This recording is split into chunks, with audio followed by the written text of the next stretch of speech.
Hello students, आज हम लोग ग्रामर का एक टॉपिक नॉन फाइनाइट डिस्क्राइब करेंगे। बच्चों ये ऐसा टॉपिक है जो 8, 9, 10 तीनों स्टैंडर्ड्स के बच्चे इसको डील करेंगे। तीनों के सिलेबस में ये टॉपिक है। बच्चों हम लोग नॉन फाइनाइट डिस्क्राइब करने से पहले, एक्सप्लेनेशन के पहले हम लोग इसके कुछ बेसिक बातों को जानना, एक बार डिफाइन करना जरूरी समझते हैं। तो आइए हम लोग पहले इसके नॉन फाइनाइट्स के बेसिक क्या क्या चीजें हैं उन सबको हम लोग देखते हैं। तो बच्चों हम लोग शुरुआत करते हैं वर्ब से। क्योंकि हम लोगों को जब नॉन फाइनाइट पढ़ना होगा तो हम लोग उस समय इस बात को समझेंगे कि नॉन फाइनाइट वर्ब का ही एक हिस्सा है। अकॉर्डिंग टू नेचर जब हम वर्ब के काइंड्स को डिस्क्राइब करेंगे उस समय आप फाइनाइट नॉन फाइनाइट दो टर्म्स को वहां पे टूटते हुए देखेंगे। इसलिए हम लोग वर्ब के बेसिक से आते हैं और फिर हम लोग देखेंगे कि क्या होता है। सबसे पहले इसके डेफिनेशन, आपने प्रीवियस क्लासेस में पढ़ा है that it is a doing word. Verb क्या है? Verb is a doing word. काम करने वाला जो शब्द होता है वो तुम्हारा वर्ब कहलाता है। For example eat, sleep, think, feel etcetera. बच्चों यहां मार्क करने वाला बात यह है कि कोई जरूरी नहीं है कि काम हाथ पैर हिल रहा है या कुछ भी ऐसा सेंस बन रहा है तभी काम हो रहा है। जैसे यहां देखो फील कर रहा है, महसूस कर रहा है, ये भी एक काम ही है। थिंक कर रहे हैं, सोच रहे हैं, इसमें हाथ पैर नहीं हिल रहा है, बट ये इट इज ए वर्क, ये एक काम है। That's why we are say that it is a work. अभी हम आप लोगों को सेंटेंस में एग्जांपल्स कुछ लिखकर दिखाएंगे वर्ब के, तब आप इस चीज को और अच्छे तरीके से एक्सप्लेनेशन मिल पाएगा। बच्चों और एग्जांपल्स के साथ यहां पे आप वर्ब को कुछ अच्छे तरीके से हम लोग इसको एक्सप्लेन करने का कोशिश करते हैं। तो जैसा कि हम लोगों ने डेफिनेशन में बात किया था that it is a doing word, तो चलिए हम लोग फाइंड करते हैं इसमें कि काम करने वाले शब्द कहां कहां मिल रहे हैं। सबसे पहला एग्जांपल है Kallis is eating a mango. Kallis क्या कर रहा है? कैलिस खा रहा है। क्या खा रहा है? मैंगो खा रहा है। इट डजंट मैटर, हम लोग काम को केवल कॉन्सेंट्रेट करेंगे। तो ये खाना मेरे पास क्या है? वर्ब है। It is a verb here. Second example आप देखिए, Ram is an intelligent boy. Ram है, क्या है? एक इंटेलिजेंट लड़का है। बच्चों यहां तो कोई वर्ब ही नहीं है क्योंकि यहां तो कोई काम ही नहीं हो रहा है। अच्छा चलिए नेक्स्ट थर्ड एग्जांपल में आते हैं। Tom has a pet. Tom के पास एक पेट है, एक पालतू जानवर है। तो इसमें भी आपको कोई काम नहीं मिल रहा है। तो इसका मतलब क्या है? इसमें तो वर्ब है। आपको जैसे कि पढ़ा है आप लोगों ने सेंटेंस में पढ़ा है कि एक सेंटेंस तभी कंप्लीट हो पाता है जब उसके पास एक सब्जेक्ट और एक वर्ब, एल्स वो सेंटेंस बन ही नहीं सकता। और आप जानते हैं ये सेंटेंस है, इसका मतलब है इसमें वर्ब कहीं ना कहीं पे छुपा हुआ है। तो फिर जब डेफिनेशन ये कह रहा था और हम लोग जब फाइंड करने गए काम को, तो काम तो यहां मिल नहीं रहा। इट मींस कि ये कुछ अलग तरीके से हम लोगों को देखने को मिलेगा। इस बात को समझने के लिए हम लोग एक दूसरा तरीका देखते हैं, उसमें हम लोग समझ में आएगा कि वर्ब काम क्या क्या कर रहा है। इस बात को समझने के लिए हम लोग सबसे पहले वर्ब के वर्क्स को जानेंगे, उसके काम को जानेंगे कि वो काम क्या क्या करता है। उसके बाद फिर हम उसके डेफिनेशन तक पहुंच सकते हैं। तो बच्चों वर्ब में हम लोग उसके सबसे पहले इसके वर्क्स को देखेंगे कि इसके वर्क्स क्या क्या है, इनके काम क्या क्या है। उसके बाद हम इसके डेफिनेशन तक पहुंचेंगे। सबसे पहले वर्ब जो डिफाइन होता है अपने एक्शन से, जो कि आपने प्रीवियस क्लासेस में इस चीज को पढ़ रखा है।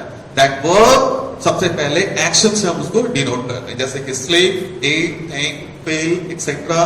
जो भी ये सारी चीजें हैं ये किसमें है?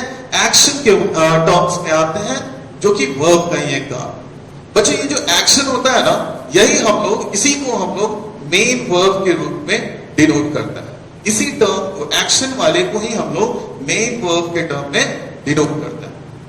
दूसरा है बच्चों बीइंग, यानी कि होने की स्थिति, या फिर स्टेट मतलब कि अवस्था। इसमें हम लोग जिस चीजों को देखते हैं वो है is, are, am, was, were, shall, will etcetera. ये सब चीजें तुम्हारे बीइंग यानी कि स्टेटेड अवस्था के, स्टेट यानी कि अवस्था के लिए हम लोग देखते हैं। बच्चों ये जो बीइंग की कैटेगरी है, स्टेट की कैटेगरी है, ये आपको हेल्पिंग वर्ब के रूप में दिखाई देती है। और फिर हेल्पिंग वर्ब के साथ साथ ये मॉडल्स में भी दिखाई देती है। मॉडल्स भी इसी से निकलता है। बच्चों मॉडल्स का एक चैप्टर, एक वीडियो हम लोग बाद में जब उसके चैप्टर में उसके टॉपिक पे आएंगे तब हम उसको क्लियर करेंगे। बस इतना ही समझिए कि बीइंग, जिसको स्टेट का कैटेगरी, जिसमें ये सारे वर्ड्स आते हैं, वो हेल्पिंग वर्ब में आते हैं, और हेल्पिंग वर्ब में ही मॉडल्स भी आता है, जैसे शैल, विल, कुड, बहुत सारे हैं, ऑट, माइट, मे, बहुत सारे जो होते हैं वो सारे के सारे बीइंग होने की स्थिति ही रिप्रेजेंट करता है। थर्ड जो है वो पोजेशन का है। पोजेशन का अर्थ होता है बच्चों अधिकार, अधिकार में होना। इसके जो वर्ड्स होते हैं हैज, हैव, हैड। बच्चों ये जो पोजेशन होता है ये भी आपका हेल्पिंग वर्ब ही होता है, ये भी आपका हेल्पिंग वर्ब ही होता है। लेकिन बच्चों यहां पे सवाल उठता है, जब ये भी हेल्पिंग वर्ब है तो फिर हम इसको अलग क्यों किए? अलग करने का मतलब ये है कि हम इसके काम को दर्शाएं। ये हेल्पिंग वर्ब है, ये भी बीइंग वाला जो है ये भी हेल्पिंग वर्ब है, पोजेशन ये भी हेल्पिंग वर्ब है, लेकिन अलग इसलिए किया गया इसको क्योंकि बीइंग होने की स्थिति को बताता है, किसी सब्जेक्ट के होने की उसकी अवस्था को बताता है, लेकिन पोजेशन क्या करता है? पोजेशन अधिकार को बताता है। जैसे कि आई हैव अ चॉक, जैसे कि वहां एक एग्जाम्पल हमने देखा था ना, जैसे यहां आप लिखते हैं Ram has a pet, Ram has a pet. अब इसमें देखो राम के पास है, क्या है? एक पालतू जानवर है। हाँ, तो जो उसके पास है इट मीन्स कि उसके अधीन है, उसके अधिकार में है ना। तो इसलिए ये हैज जो है ना, ये भी यहां पे क्या है? उसका हेल्पिंग वर्ब की तरह ही काम करता है। बच्चों आपको जब वर्ब फॉर्म्स पढ़ाया जाएगा तो आपको ये भी बताया जाएगा कि जो हेल्पिंग वर्ब आपके सामने दिख रहा है, sometimes it works like a main verb, sometimes ये मेन वर्ब के जैसा भी काम करता है। लेकिन यहाँ पे हम उतना सब कुछ नहीं देना चाहते, उसके लिए वर्ब फॉर्म्स जब लोग टेंस की क्लासेस लेंगे उस समय हम लोग उन सब चीजों को देखेंगे कि किस तरीके से हेल्पिंग वर्ब भी मेन वर्ब के जैसा होता है। अभी तो बस इसके वर्ड्स तो हम लोग समझ रहे हैं कि वर्ब के जो वर्ड्स है वो है सबसे पहले एक्शन का, फिर बीइंग यानी कि होने की स्थिति, फिर थर्डली ये क्या शो करता है? ये पोजीशन यानी कि अधिकार शो करता है। देन हम लोग इसकी डेफिनेशन में पहुंचेंगे दैट व्हाट इज वर्ब। अब हम लोग we can say very easily we can define the definition that a verb is a word that describes action, state और possession। वर्ब एक वर्ड है जो कि एक्शन को शो करता है, एक्शन को डिस्क्राइब करता है, होने की स्थिति को डिस्क्राइब करता है और पोजीशन को भी डिस्क्राइब करता है, शो करता है। तो अभी चलते हैं हम लोग इसके डेफिनेशन की तरफ। तो बच्चों हम लोग अब कंक्लूजन पे पहुंच चुके हैं, डेफिनेशन पे पहुंच चुके हैं। अब आपके सामने जो डेफिनेशन है वो है verb is a word that shows action, state और पोजीशन। वर्ब एक शब्द है जो शो करता है, जो डिस्क्राइब करता है क्या क्या? एक्शन, स्टेट, एक्शन मतलब काम, स्टेट यानी कि बीइंग यानी कि होने की स्थिति, अवस्था को, और फिर क्या? अधिकार। तो फिर अब आपके सामने कोई भी वर्ब का डेफिनेशन पूछा जाए तो आप उनको सिंपली ये नहीं कहिए that it is a doing word, tell the full definition that is verb is a word that shows action, state और position. Again we can clarify it with some examples जो आपको पहले दिखाए गए थे, वही फिर से एग्जाम्पल्स अब हम इसमें फिर से वेरीफाई करते हैं कि वो सारी चीजें इसमें है कि नहीं। First example, Kallis is eating a mango. Kallis क्या कर रहा है? खा रहा है। क्या खा रहा है? एक मैंगो का। तो सबसे पहले हम आते हैं इसके काम के ऊपर। ये देखिए यहां आपको वर्ब मिल गया। Again is a verb, it is a helping verb, main verb, it is a हम लोग उस पे कंसंट्रेट नहीं कर रहे हैं, हम लोग सिर्फ वर्ब को यहां पे फाइंड कर रहे हैं दैट ईटिंग ये भी वर्ब है, इज ये भी वर्ब है। यहां देखिए Ram is an intelligent boy. इसके पहले अभी हम लोगों ने एग्जाम्पल में देखा, समझ में नहीं आ रहा दैट यहां तो कोई काम नहीं हो रहा है। अब हम लोग क्लियर हो चुके हैं कि यहाँ पे वर्ब है एंड दैट इज इज। यहाँ पे जो वर्ब है वो है इज। बच्चों यहाँ पे जो इज है, अब ये थोड़ा सा यहाँ पे टाइम लेंगे ये इज जो है यहाँ पे ये हेल्पिंग वर्ब, यहाँ पे ये हेल्पिंग वर्ब है बट यहाँ पे नहीं है, यहाँ पे मेन वर्ब है। इस चीज को हम लोग एक्सप्लेन करेंगे कि कब ये हेल्पिंग वर्ब होगा, कब मेन वर्ब होगा, जब हम वर्ब के फॉर्म्स की तरफ, जब हम टेंस की तरफ चलेंगे। आइए यहां देखते हैं। Ram has a brother name Lakshman. Ram के पास एक भाई है जिसका नाम लक्ष्मण है। राम के पास एक भाई है, पास यहां has, it is a verb here. तो यहां से हम लोग वर्ब के सारे थैंक्स को हम लोगों ने देख लिया। हम लोगों ने वर्ब के वर्क्स को जाना और उस वर्क में से हम लोगों ने क्या किया, डेफिनेशन को फाइंड किया। अब हम लोग कुछ और जो बेसिक पॉइंट्स हैं अकॉर्डिंग टू ऑब्जेक्ट, उसके बाद सबसे पहले हम लोग अकॉर्डिंग टू ऑब्जेक्ट पढ़ेंगे और एंड देन उसके बाद हम लोग पढ़ेंगे अकॉर्डिंग टू नेचर, वर्ब के टाइप्स के ऊपर, वर्ब के काइंड्स के ऊपर। तो बच्चों अभी हम लोगों ने डेफिनेशन को जाना, उसके अकॉर्डिंग टू वर्क हम लोगों ने उसके डेफिनेशन को डिफाइन किया। बच्चों यहाँ पे वर्ब के और भी कुछ कैरेक्टरिस्टिक्स हैं, उसको जरा एक नजर हम लोग डालते हैं। वर्ब के according to its object, according to its verb, हम लोगों ने इसको एक्शन, बीइंग और कोहेजन के टर्म्स में जाना। अकॉर्डिंग टू इट्स ऑब्जेक्ट, इसके ऑब्जेक्ट के अकॉर्डिंग तीन भाग में बांटा गया है इसको, ट्रांजिटिव, इंट्रांजिटिव एंड डिट्रांजिटिव। इसको हम लोग एक्सप्लेन करेंगे। लेकिन बच्चों हम लोगों को जाना कहां था, नॉन फाइनाइट। हमारा जो टॉपिक आज का था वो नॉन फाइनाइट था। अभी हम लोग केवल according to its verb, according to verbs work, हम लोगों ने क्या किया, केवल उसके डेफिनेशन को भी हम लोगों ने देखा है। तो अकॉर्डिंग टू ऑब्जेक्ट यहाँ पे ट्रांजिटिव, इंट्रांजिटिव और डिट्रांजिटिव के टर्म में आप लोग इसके सामने है। And then again in the last according to nature, यहाँ पे finite and then non finite हम लोगों को पढ़ना है। तो आप लोगों का जो मेन 8, 9, 10 का जो टॉपिक है इट इज नॉन फाइनाइट, जो नॉन फाइनाइट वहां तक हम लोग पहुंचेंगे। बच्चों यहाँ एक सवाल उठता है कि सर जब वर्ब्स को इतने सारे काइंड्स में अकॉर्डिंग टू वर्ब 3 भाग में बांटा जा रहा है, अकॉर्डिंग टू ऑब्जेक्ट 3 भाग में बांटा जा रहा है, अकॉर्डिंग टू नेचर 2 भाग में बांटा जा रहा है, then why you have given definition according to verb only. आपने जो डेफिनेशन वर्ब का जो रखा है, आपने केवल वर्ब के अकॉर्डिंग, इसके काम के अकॉर्डिंग ही आपने इसका डेफिनेशन क्यों कैसे रखा है। तो बच्चों आपको यहाँ बस ये समझने की जरूरत है कि वर्ब के जो ये 3 एक्शंस, ये जो 3 काम है, यही शब्द आपको बार बार रिपीटेड यहाँ पे मिलेंगे। ठीक है, यही शब्द आपको बार बार यहाँ इसमें according to object, according to nature आपको रिपीटेड वे में मिलेंगे। होता क्या है कि उसका काम थोड़ा सा चेंज हो जाता है या फिर उसका देखने का तरीका कभी कभी चेंज हो जाता है।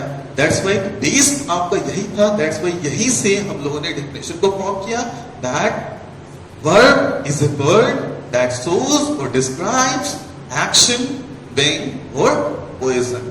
अगेन हम लोग इस पॉइंट की तरफ पढ़ेंगे कि अकॉर्डिंग टू ऑब्जेक्ट ये जो 3 टर्म्स हैं ये किस तरीके से हम लोग के सामने आता है, इसका एक्सप्लेनेशन अभी हम लोग देखते हैं। ठीक है बच्चों, तो अब हम लोग वर्ब के उन टर्म्स की तरफ बढ़ते हैं, ट्रांजिटिव एंड ट्रांजिटिव, जो कि वर्ब के ऑब्जेक्ट के अकॉर्डिंग में काइंड्स डाले गए हैं। सबसे पहले हम लोग ट्रांजिटिव के पास जाएंगे, ट्रांजिटिव को देखेंगे कि ये होता क्या है, इसकी अपीयरेंस कैसी होती है। ठीक है, उसके बाद फिर हम लोग इंट्रांजिटिव की तरफ चलेंगे। हाँ ठीक है बच्चों, हम लोग सबसे पहले ट्रांजिटिव को देखेंगे। A verb that has its object, एक वर्ब जिसके पास उसका ऑब्जेक्ट होता है इज कॉल्ड, सॉरी यहाँ इज कॉल्ड 2 बार लिखा गया है, कोई इशू नहीं है, कोई इशू नहीं है, इज कॉल्ड ट्रांजिटिव वर्ब। ठीक है, a verb that has its object is called transitive verb. एक वर्ब जिसके साथ उसका ऑब्जेक्ट होता है। बच्चों यहाँ बहुत सारे बच्चों को ये कंफर्म नहीं हो रहा होगा that what is this, object क्या है। हाँ, तो इसको हम लोग एक्सप्लेन करेंगे, देखते हैं अभी होता है या फिर अगले किसी वीडियो में होता है, इस चीज को हम लोग जानेंगे। तो ये डेफिनेशन क्या है, that a verb that has its object वो ट्रांजिटिव वर्ब होता है। एक वर्ब जिसके पास उसका ऑब्जेक्ट होता है उसे हम लोग ट्रांजिटिव वर्ब कहेंगे। For example, Ram is eating a mango. Ram खा रहा है, राम खा रहा है, क्या खा रहा है, मैंगो खा रहा है। यहाँ पे क्या है, इसका ऑब्जेक्ट है। ठीक है, तो यहाँ पे वर्ब का ऑब्जेक्ट है, इट मीन्स ये जो वर्ब तुम्हारे सामने है ये क्या है, एक ट्रांजिटिव वर्ब है। ये एक ट्रांजिटिव वर्ब, एक वर्ब जिसके साथ उसका ऑब्जेक्ट होता है वो ट्रांजिटिव वर्ब है। सेकेंड एग्जाम्पल देखिए, कैलिस इज प्लेइंग, क्या प्लेइंग, फुटबॉल, खेल रहा है। कैलिस खेल रहा है, क्या खेल रहा है, फुटबॉल खेल रहा है। तो फुटबॉल यहाँ क्या है, एक ऑब्जेक्ट है, और प्लेइंग यहाँ क्या है, ट्रांजिटिव वर्ब। ठीक, नेक्स्ट हम लोग चलते हैं। सर टीचेस इंग्लिश, सर पढ़ाते हैं, क्या पढ़ाते हैं, इंग्लिश पढ़ाते हैं। ये हो गया इसका ऑब्जेक्ट और ये हो गया ट्रांजिटिव वर्ब। तो इस तरीके से हम लोगों ने देखा कि वर्ब के पास उसका ऑब्जेक्ट होता है, वर्ब के पास उसका ऑब्जेक्ट होता है, वो ऑब्जेक्ट वर्ब को सेटिस्फाई करता है, वर्ब को कंप्लीट करता है। इसलिए ये वर्ब का काम होता है, ये ऑब्जेक्ट का काम होता है कि वर्ब को सेटिस्फाई करे। कोई भी क्वेश्चन एराइज हो उसके लिए उसका जवाब हाजिर हो, वो उसका ऑब्जेक्ट का काम होता है कि वर्ब को सेटिस्फाई करना। क्या है, तो ये आपका ट्रांजिटिव वर्ब है। ईटिंग, प्लेइंग, टीचर्स, यहां पे ये ट्रांजिटिव वर्ब है। तो बच्चों नेक्स्ट हमारे पास है इंट्रांजिटिव। ठीक, ट्रांजिटिव का ठीक उल्टा। ट्रांजिटिव क्या था, that contains its object, transitive जो कि ऑब्जेक्ट को कंटेन करता है। इंट्रांजिटिव क्या है, a verb that do not contain its object, एक वर्ब जो कि कंटेन नहीं करता है, क्या कंटेन नहीं करता है, ऑब्जेक्ट, वो कहलाता है इंट्रांजिटिव वर्ब। फॉर एग्जाम्पल, पहला राम ईट्स, राम खाता है, क्या खाता है, क्यों खाता है, कब खाता है, किसके साथ खाता है, किस लिए खाता है, किसके लिए खाता है, बहुत सारे क्वेश्चंस, एक भी आंसर नहीं। अगर इनमें से एक भी आंसर यहाँ पे होता तो वो वर्ब को क्या करता, सेटिस्फाई कर देता, वर्ब को कंप्लीट कर देता, उसके ऑब्जेक्ट के रूप में उसके साथ हाजिर होता, तब हम उसको बोलते हैं कि ये ट्रांजिटिव वर्ब है। लेकिन अभी इसके पास कंप्लीट करने के लिए, वर्ब को कंप्लीट करने के लिए, वर्ब को सेटिस्फाई करने के लिए कोई भी ऑब्जेक्ट मौजूद नहीं है। दैट्स वाई हम इसको कौन सा वर्ब बोलेंगे, इसको हम लोग बोलेंगे इंट्रांजिटिव वर्ब।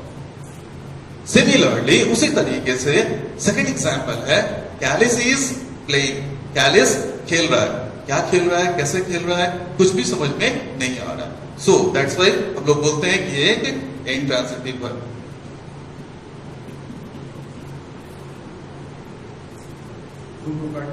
रेडी, 1 2 3। वो बच्चों यहाँ एक चीज हो गया था, यहाँ पे द टर्म, यहाँ पे do, does, third person singular number, that's why we have to use the s es form, the fifth form of the verb. यहाँ पे थोड़ा मिस्टेक हो गया था, डू नहीं यहाँ डज होगा। तो इसके लिए भी जब टेंस के क्लासेस लेंगे तो तब हमको पता चलेगा कि ये डू नहीं फिफ्थ फॉर्म डज क्यों आया, ये भी हमको उस समय ही समझ में आएगा। खैर, ये इंप्रूवमेंट के साथ आपके पास है that a verb that doesn't contain its object is called intransitive verb. इसको हम लोग इंट्रांजिटिव, और इंट्रांजिटिव को यहाँ हम लोगों ने इस तरीके से देखा। तो बच्चों थर्ड जो हम लोगों के पास टर्म था वो था डी ट्रांजिटिव। ठीक है, तो डी ट्रांजिटिव क्या होता है, D transitive a verb that has two objects, एक वर्ब जिसके साथ उसका दो ऑब्जेक्ट्स होता है उसे हम लोग डी ट्रांजिटिव वर्ब कहते हैं। For example, sir teaches us English, sir पढ़ाते हैं, क्या पढ़ाते हैं, इंग्लिश पढ़ाते हैं। तो यहां पे इसका क्या है, ऑब्जेक्ट है। किसको पढ़ाते हैं, अस, मतलब कि हम लोगों को पढ़ाते हैं, ये भी एक ऑब्जेक्ट है। तो वर्ब तो यहां पे तुमको दिख ही रहा है, ये वर्ब है, ये ट्रांजिटिव वर्ब भी है और डी ट्रांजिटिव वर्ब भी है। ट्रांजिटिव वर्ब में आपने क्या देखा, दैट ए वर्ब जिसके साथ उसका ऑब्जेक्ट होता है वो ट्रांजिटिव कहलाता है। तो बच्चों इसके पास तो इसका ऑब्जेक्ट है, ये अलग बात है, इसके पास दो ऑब्जेक्ट्स हैं, इट डजंट मैटर। तो ये ट्रांजिटिव भी है, डी ट्रांजिटिव भी है। Again, Radha told story to Ram, Radha बोली, क्या बोली, स्टोरी बोली, ये हो गया तुम्हारा ऑब्जेक्ट।